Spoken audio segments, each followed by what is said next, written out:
PGR defende no Supremo o mesmo prazo para alegações finais de réus e delatores. Polícia Civil do Pará apreende galões com gasolina que seriam usados para queimadas em São Félix do Xingu. Justiça responsabiliza FUNAI e União por violações contra indígenas durante a construção da Transamazônica na ditadura militar. Número de trabalhadores informais é o maior desde 2012.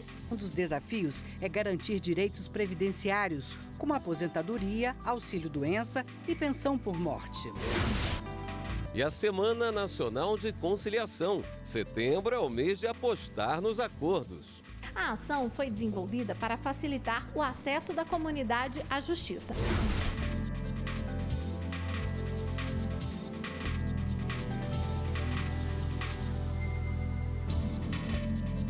Olá, boa noite. Boa noite. A Polícia Civil do Pará apreendeu galões com gasolina utilizada para queimar a mata em São Félix do Xingu. Os funcionários da fazenda confirmaram que o objetivo era colocar fogo na floresta. A Justiça mandou prender o dono da fazenda, que seria o mandante da ação. A repórter Viviane Novaes, ao vivo, tem os detalhes dessa operação pra gente.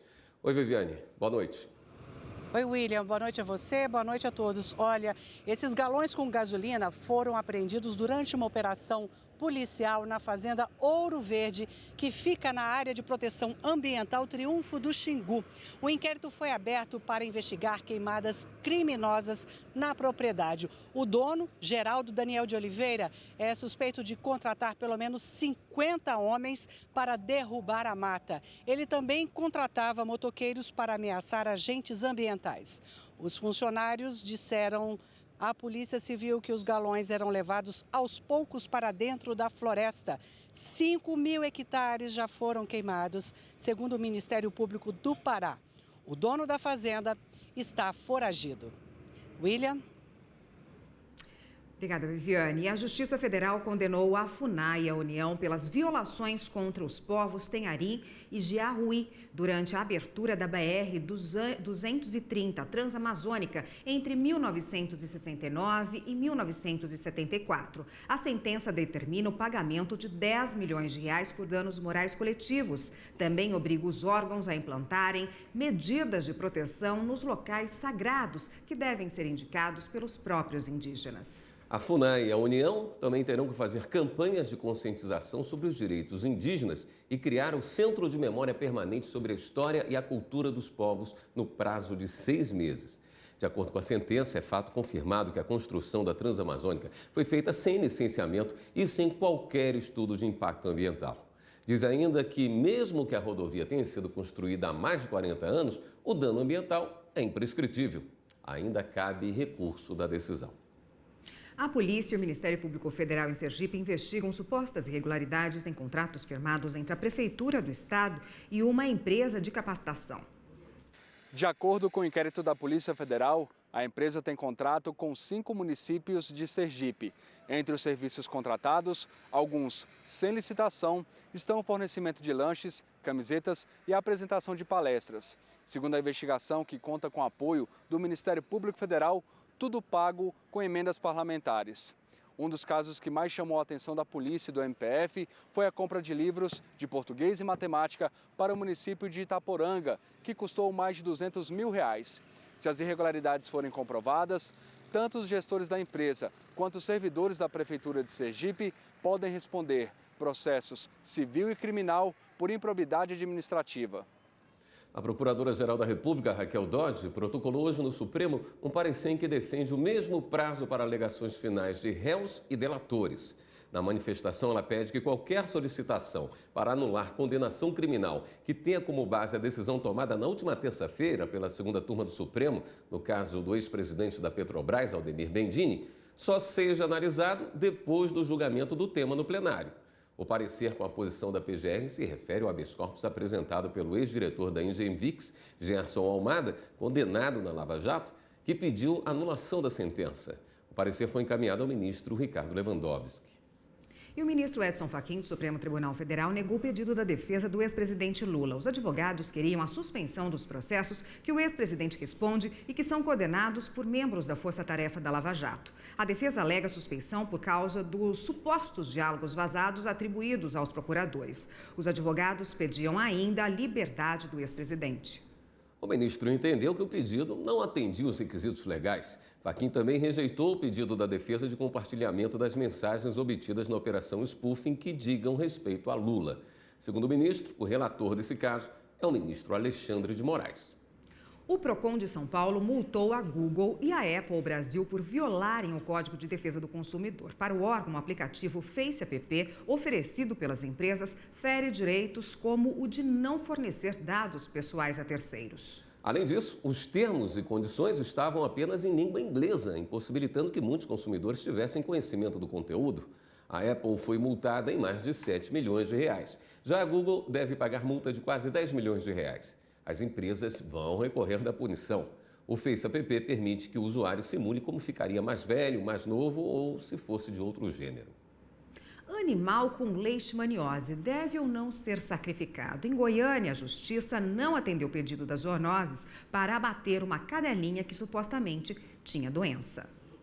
A disposição e a alegria de Dora demonstram saúde, mas o dono conta que nem sempre foi assim. Há 8 anos, quando a cadela de raça não definida foi resgatada da rua, Gustavo, que a adotou, teve de lidar com o diagnóstico de leishmaniose. Era uma rotina onde tinha que dar muita medicação, todo dia, 2, 3 vezes por dia, alimentação especial, coleta de sangue de medula óssea. Hoje em dia já é bem mais tranquilo. Agora que ela está controlada, ela saiu da crise, o controle se resume à alimentação, retirada de medula uma vez cada 3 meses, só para ter certeza que a contagem está baixa, e remédio diariamente, mas com dosagens bem menores do que era antigamente. Gota, esse cachorrinho vira-lata, também tem a doença. A dona, Joraci, conta que o diagnóstico foi feito há 4 anos. De lá para cá, a rotina de cuidados é rigorosa. Dando os remédios que ele passa, né? Dar o banho, cuidado com a pele dele, tal, e as coceiras que ele tem, vitaminas, né? Tudo isso. A leishmaniose, também conhecida como calazar, é uma doença infecciosa transmitida pelo mosquito palha. Era comum na zona rural, mas nos últimos anos a doença se expandiu para os centros urbanos. Geralmente é diagnosticada em cães e crianças. A infecção atinge principalmente a pele e os órgãos internos, como fígado, baço e até medula óssea. Segundo a Organização Mundial de Saúde, o Brasil está entre os 6 países com maior índice de infecção. Como a doença não tem cura nos animais, o sacrifício já foi muito indicado, mas este veterinário explica que hoje raramente a medida é necessária. A eutanásia não deve e nem pode ser uma forma de controle para a expansão dessa doença. Comprovadamente, a gente vê que não há, e os trabalhos mostram, que não há redução da doença na população humana utilizando a eutanásia como forma de controle. E sim, o cão tem tratamento, tem controle e deve ser acompanhado pelo médico veterinário especializado. A polêmica de sacrificar ou não um animal com leishmaniose foi levantada recentemente em Goiânia. A 4ª Vara da Fazenda Pública negou o pedido feito pelo Centro de Zoonose para abater uma cadelinha. A prefeitura alegava que a medida era necessária diante da suspeita de infecção. Não existe uma lei específica sobre o tema, mas este juiz explica que o sacrifício de animais só pode ser imposto em casos graves. Ele não pode mais ser considerado coisa, vai ter que ser considerada a vida dele. Então o que se entende é que só pode eutanasiar o animal em situações de extrema necessidade, ou para a saúde pública, ou para evitar um sofrimento incurável ao animal. Entendimento jurídico que tranquiliza os donos de pets. O animal ele é importante para a família, né, que ele está inserido. Então é uma decisão muito difícil de ser tomada. Agora, dependendo da situação que o bichinho esteja, né, se ele estiver muito em sofrimento, talvez seja necessário. Como o cão não tem esse livre-arbítrio para poder fazer essa decisão, né, de pôr fim à sua vida sozinho, tem de contar com o tutor, né, que vai também ponderar, né, essa coisa, né, levando em conta também o lado emotivo, né. que essas criaturas passam a fazer parte da família, né? Às vezes são filhos, né? Se tornam filhos, né? A seguir, o país tem recorde de trabalhadores informais desde 2012, segundo o IBGE. Segundo o IBGE, a quantidade de trabalhadores por conta própria ou sem carteira assinada vem aumentando por falta de oportunidade no mercado formal.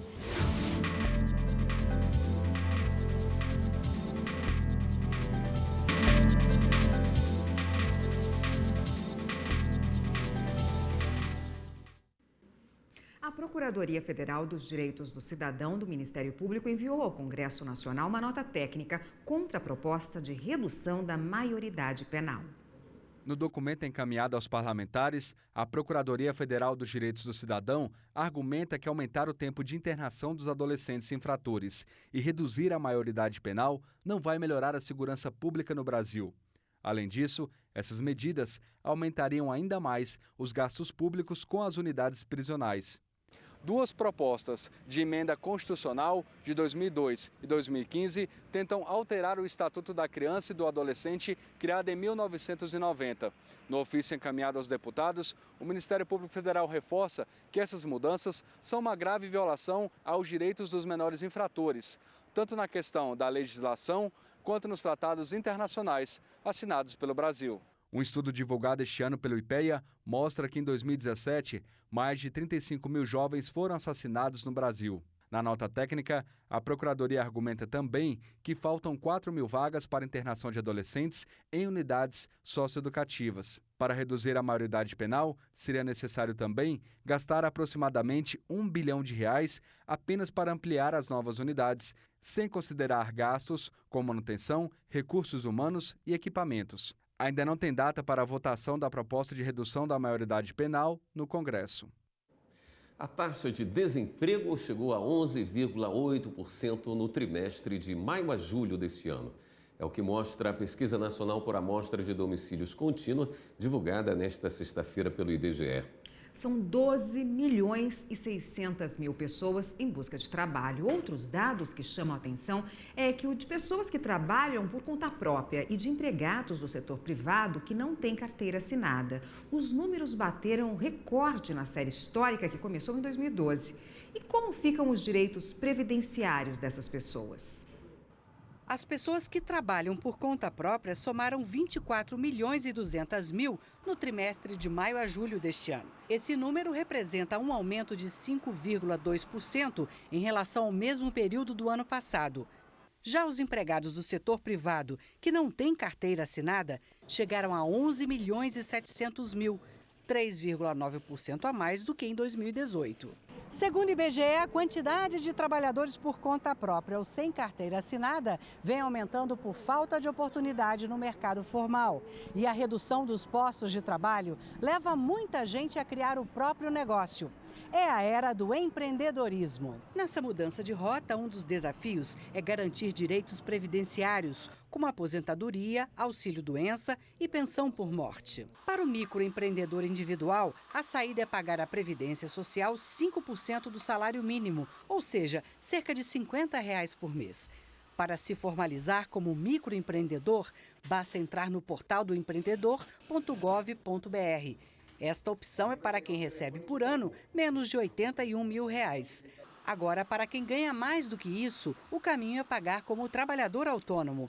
É o caso da fisioterapeuta Anne Passos. Desde que começou na profissão há 15 anos, todo mês ela desembolsa 11% do salário mínimo, ou seja, R$ 110. Eu comecei a pagar para ter direito a licença, em caso de precisar, licença de saúde, afastamento em caso de doença e visando também a aposentadoria. No domingo, dia 1º de setembro, eleitores de 6 municípios vão voltar às urnas para escolher novos prefeitos e vice-prefeitos. Em São Paulo, eleitores de Mirandópolis e Paulínia vão escolher os novos chefes do executivo local. O mesmo vai ocorrer em Riachão do Dantas, em Sergipe, em Dionísio, Minas Gerais, em Camamu, na Bahia e no município goiano de Mimoso de Goiás. Em todas as cidades, as chapas eleitas em 2016 foram cassadas. Em Mirandópolis, as contas do vice-prefeito eleito foram rejeitadas, o que afetou também a candidatura da prefeita eleita, Regina Célia Araújo. Em Paulínia, ainda em São Paulo, prefeito e vice tiveram os mandatos cassados por abuso de poder econômico e arrecadação ilícita de recursos na campanha de 2016. Já no município sergipano de Riachão do Dantas, o Tribunal Superior Eleitoral indeferiu o registro de Gerana Gomes e Luciano Góes por terem divulgado pesquisa sem registro na Justiça Eleitoral quando eram candidatos. Em Dionísio, Minas Gerais, o prefeito e vice-prefeito foram cassados por conduta vedada em período eleitoral e abuso de poder político. Eles foram beneficiados por doação de lotes à população carente durante a campanha. Em Camamu, a prefeita Ioná Queiroz Nascimento teve o registro de candidatura indeferido pelo TSE, pois estava inelegível na data da eleição de 2016. Já em Mimoso de Goiás, prefeito e vice foram cassados por captação e gasto ilícito de recursos e abuso de poder econômico. Ficou decidido que o prefeito eleito em 2016, Genivaldo Gonçalves dos Reis, fica inelegível por 8 anos. As eleições ocorrem domingo, das 8 horas da manhã às 5 da tarde, horário local. Os candidatos eleitos ficarão no cargo até 31 de dezembro de 2020.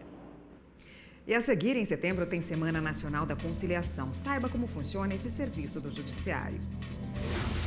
A medida atende determinação do Conselho Nacional de Justiça, que estipula atendimento rápido e prático na solução de conflitos.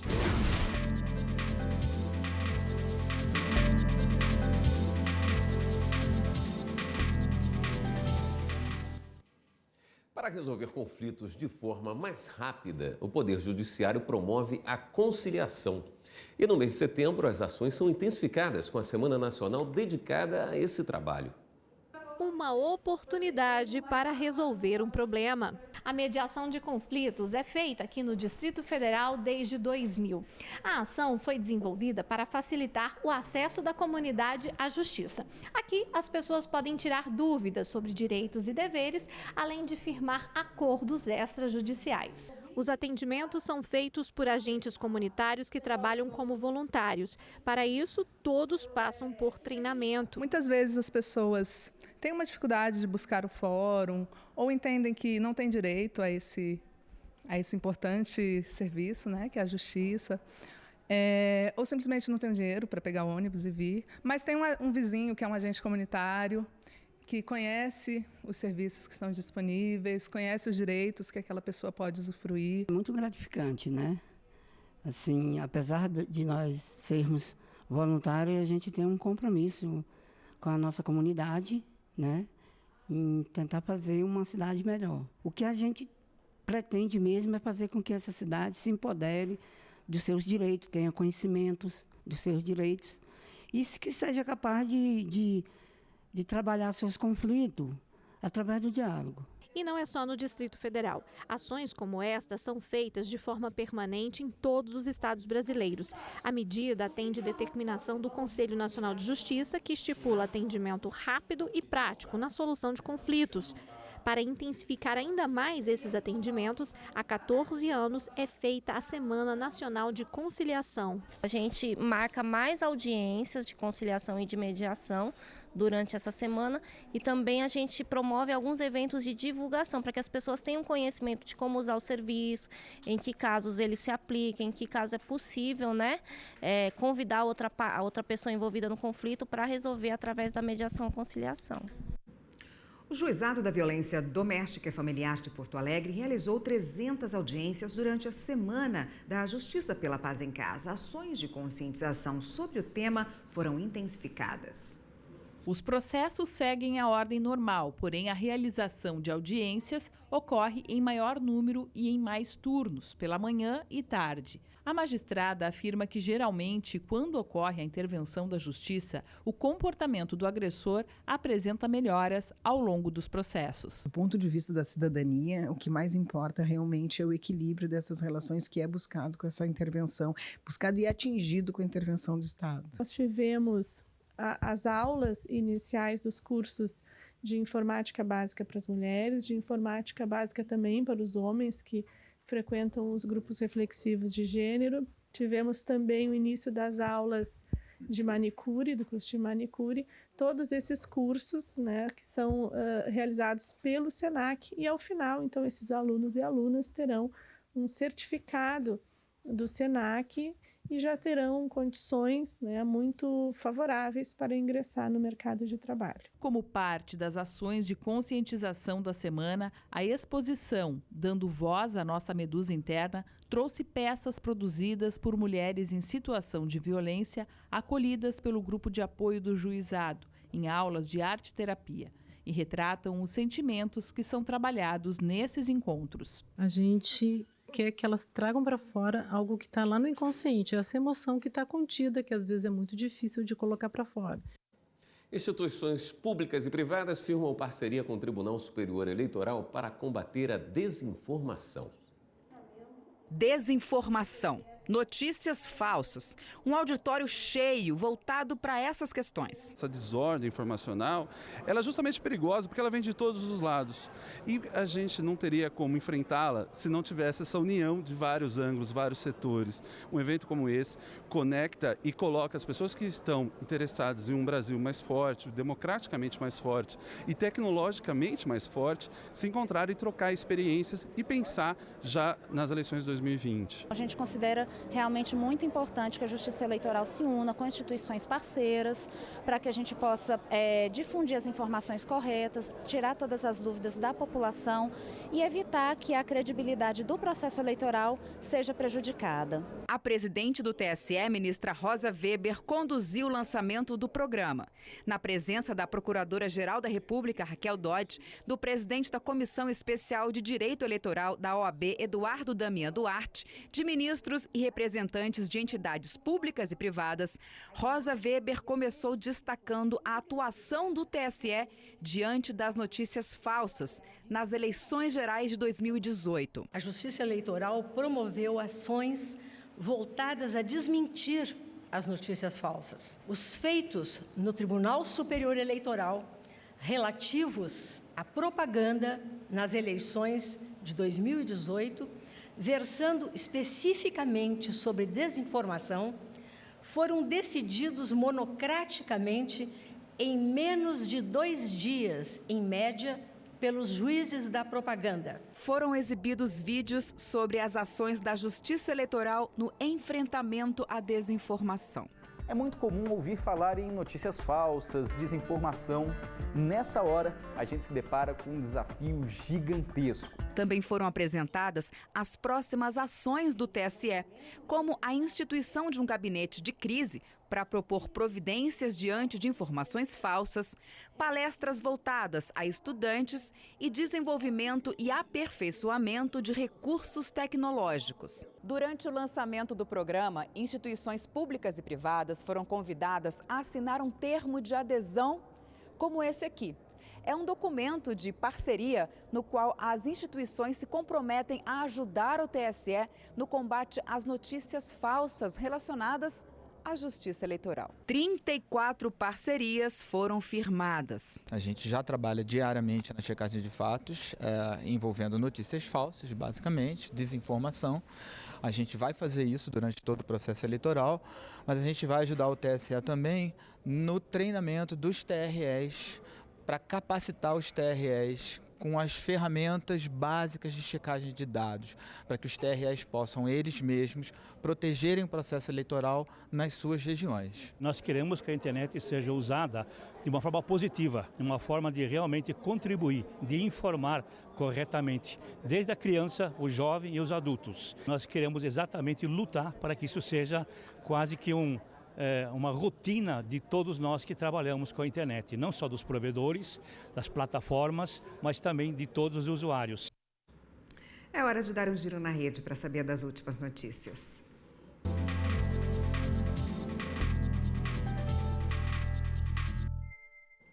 Vamos até a redação do Jornal da Justiça, falar com a repórter Carla Lucena, que tem as novidades. Oi, Carla, boa noite. Oi, William, boa noite para você, boa noite a todos que nos acompanham no Jornal da Justiça. Vamos então ao giro de hoje. Olha só, o Supremo reafirmou em decisão do plenário virtual que os estados e o Distrito Federal não podem criar leis sobre índices de correção monetária e taxas de juros de mora incidentes aí em créditos tributários, se essas normas estabelecerem percentuais acima dos fixados pela União para a mesma finalidade. O caso tem relação com uma decisão do Tribunal de Justiça de São Paulo que considerou abusiva uma cobrança prevista em lei estadual. A determinação do Supremo vale para todo o país. O Superior Tribunal de Justiça decidiu que cabe à Justiça do Distrito Federal julgar a ameaça recebida por e-mail pelo ex-deputado Jean Willis.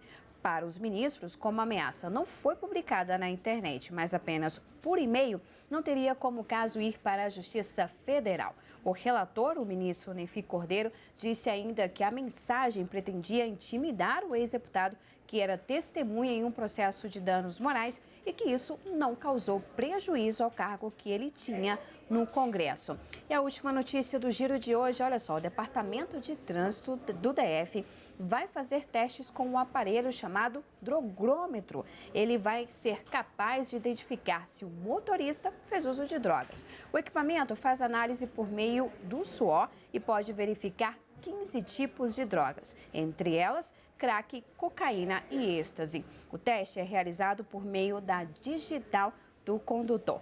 E você aí de casa, quer rever alguma das nossas reportagens? Segue a gente então no nosso canal no YouTube, é TV Justiça Oficial. Desejo a todos um ótimo fim de semana. Fico por aqui, William, Érica. Obrigado, Carla. A gente também fica por aqui. Uma boa noite para você e um ótimo fim de semana. Acompanhe agora o programa Academia. Uma boa noite, até segunda.